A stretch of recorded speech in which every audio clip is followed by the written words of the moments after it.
ব্যবসায়িক বিরোধের জেরে ভাড়াটে খুনি দিয়ে সংসদ সদস্য আনোয়ারুল আজিম আনারকে হত্যা করা হয়েছে। খুনে নেতৃত্ব দেন এক সময়কার পূর্ব বাংলা কমিউনিস্ট পার্টির নেতা আমানুল্লাহ, তার সঙ্গী মুস্তাফিজ, ফয়সাল, জিহাদ ও সিয়াম। খুনের প্রধান পরিকল্পনাকারী সংসদ সদস্যের ব্যবসায়িক অংশীদার আখতারুজ্জামান শাহীন। গোয়েন্দাদের ধারণা, শাহীন বর্তমান যুক্তরাষ্ট্রে অবস্থান করছেন।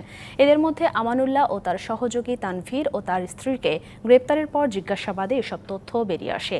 দেখুন মাসুদুর রহমানের বিস্তারিত প্রতিবেদনে।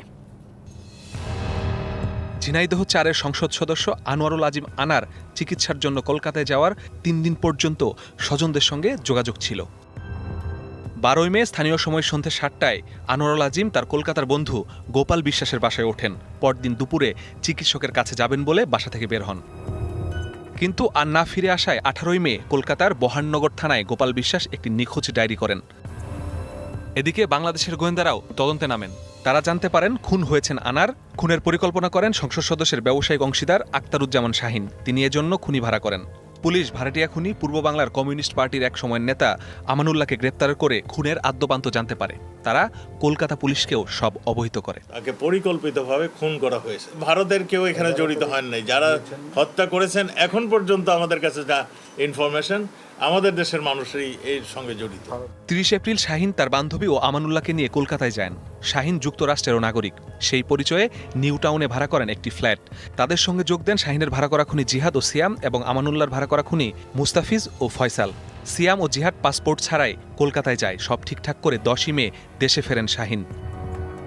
সিসিটিভি ফুটেজে দেখা যায় 13 মে কলকাতায় গোপালের বাসা থেকে বের হওয়ার পরপরই কয়েকজন আনোয়ারুল আজিমকে গাড়িতে উঠিয়ে নিয়ে যায় নিউ টাউনের শাহীনের ভাড়া করা ফ্ল্যাটে।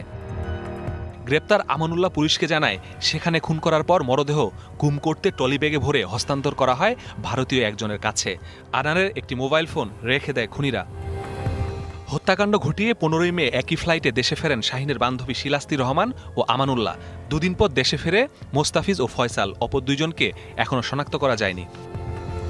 তদন্ত ভিন্ন খাতে প্রবাহিত করতে সংসদ সদস্য আনারের ফোন থেকে আরও 2 জন সংসদ সদস্য সহ বেশ কজনকে মোবাইলে ফোন করা হয়।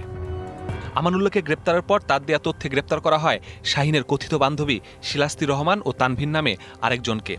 আমরা ইন্ডিয়ান পুলিশের সাথে কাজ করছি এবং আমাদের কাছে কয়েকজন আছে, তাদের সাথে আমরা প্রতিক্ষণেই কথা বলছি, অনেক তথ্য পাচ্ছি। শাহীন পেশায় ঠিকাদার, তার বাড়ি ঝিনাইদহের কোটচাঁদপুরে। তিনি সেখানকার মেয়রের ভাই। এমপি আনোয়ারুল আজিমের সঙ্গে ছিল তার ব্যবসায়িক বিরোধ। ঘটনার পর অভিযান চালানো হয় মূল পরিকল্পনাকারী শাহীনের গুলশান ও বসুন্ধরার বাসায়। ওনারা ওই যে ডিবি লোক আসছিল, ম্যানেজার সাহেবরে নিয়ে আসছে। ওনারা নিয়ে আসে নাকি বাসায় গেছে, বাসায় দেখলো শুনলো, তারপরে ওনারা চলে গেছে। ওটা আমি বলতে পারতেছি না, আমি 4-5 দিন আগে দেখছিলাম। এদিকে গোয়েন্দা পুলিশের তৎপরতার খবর পেয়ে শাহীন ঢাকা থেকে দিল্লি, পরে কাঠমান্ডু হয়ে দুবাই পাড়ি জমান। পুলিশ ধারণা করছে বর্তমানে তার অবস্থান যুক্তরাষ্ট্রে। মাসুদুর রহমান।